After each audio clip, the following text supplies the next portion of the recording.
as a judge,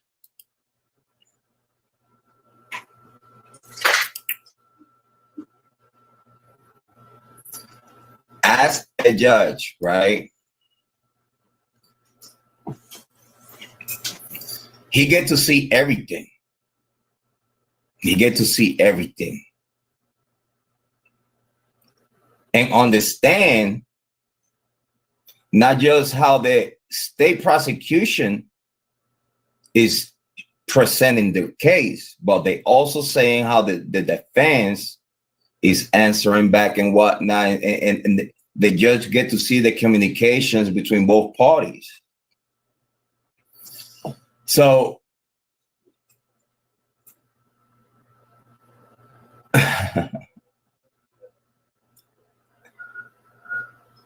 the judge is supposed to be a good referee. It should be a good referee. The judge understand the state narrative, and also the judge see what the state is presenting as evidence. In the same way, Judge Hippler tried to brag about that he's so good that whenever you make your motions or whatnot, he already know how you're gonna answer. In the same way, you are that knowledgeable, right? You should be as that knowledgeable to take the right decisions in this case with everything that it was presented to you. You didn't. You brag about how smart you are while in the same place covering a whole bunch of poop for other people. And due to that, you have the power to do so. Hey, Sha, baby, put it down, baby. Thank you, honey. I appreciate. Thank you, love.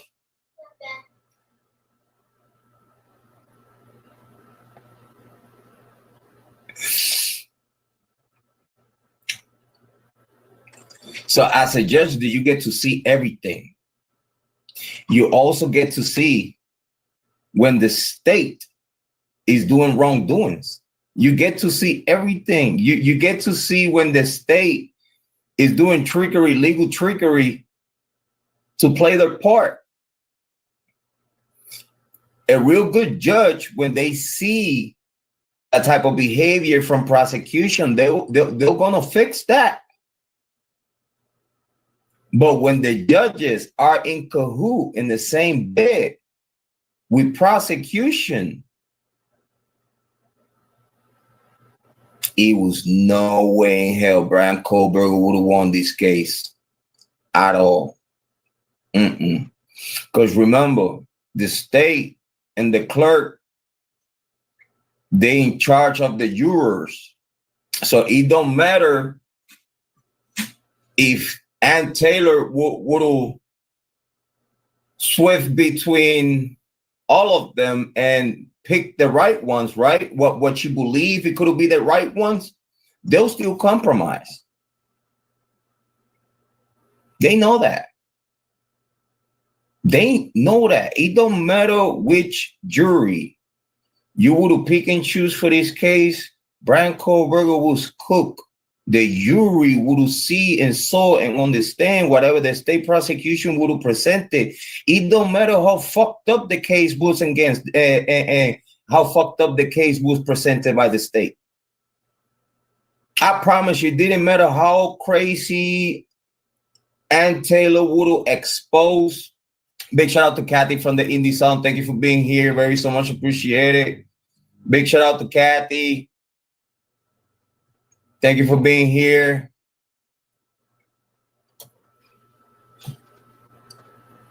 Hold on, let me see here.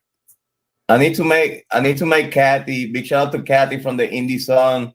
We appreciate you so much. Thank you for being here.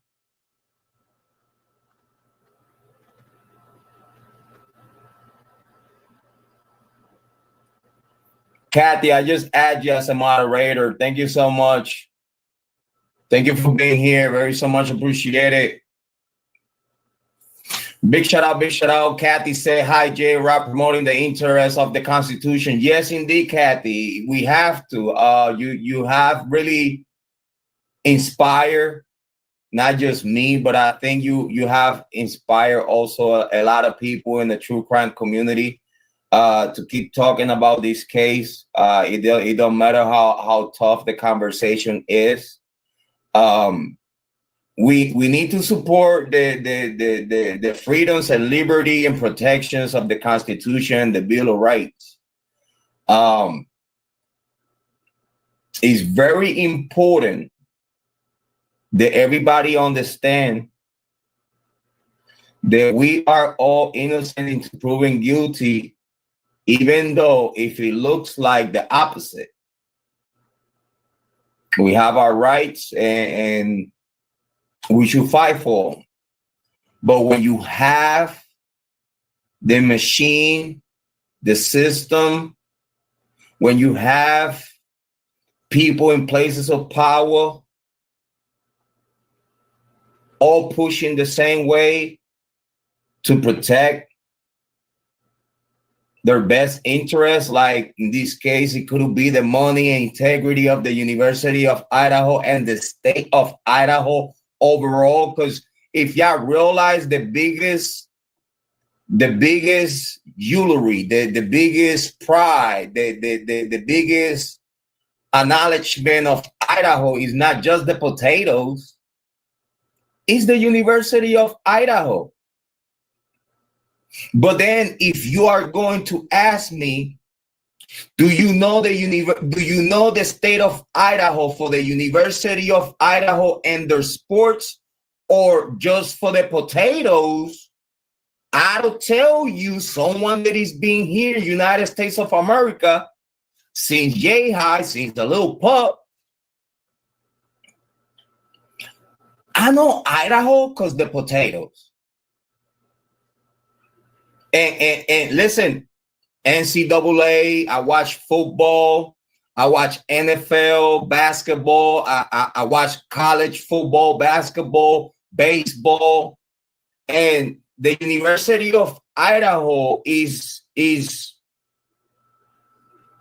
nowhere to be really recognized in sports. And for the state of Idaho literally being just known by the potatoes that they sell to McDonald's, not because the University of Idaho, that tells you right there and then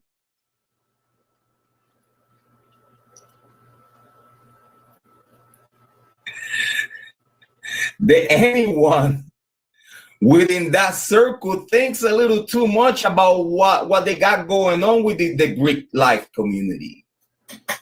It's a problem when you have dead students from the University of Idaho and Moscow PD that got contracts with the University of Idaho investigating the murders of students of the University of Idaho, when students of the University of Idaho could commit this crime.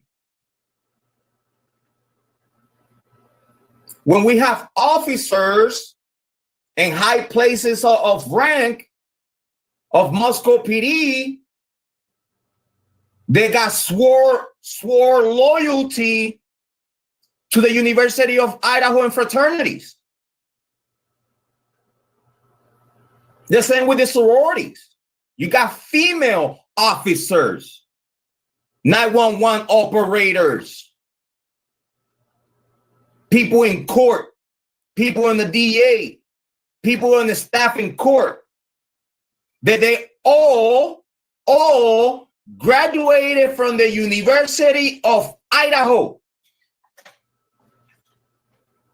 Within all in the Greek life. You don't stop being Greek life until you dead or you die. You live a vandal, you die a vandal. Tell me you haven't heard that before. Let me get back to the comments.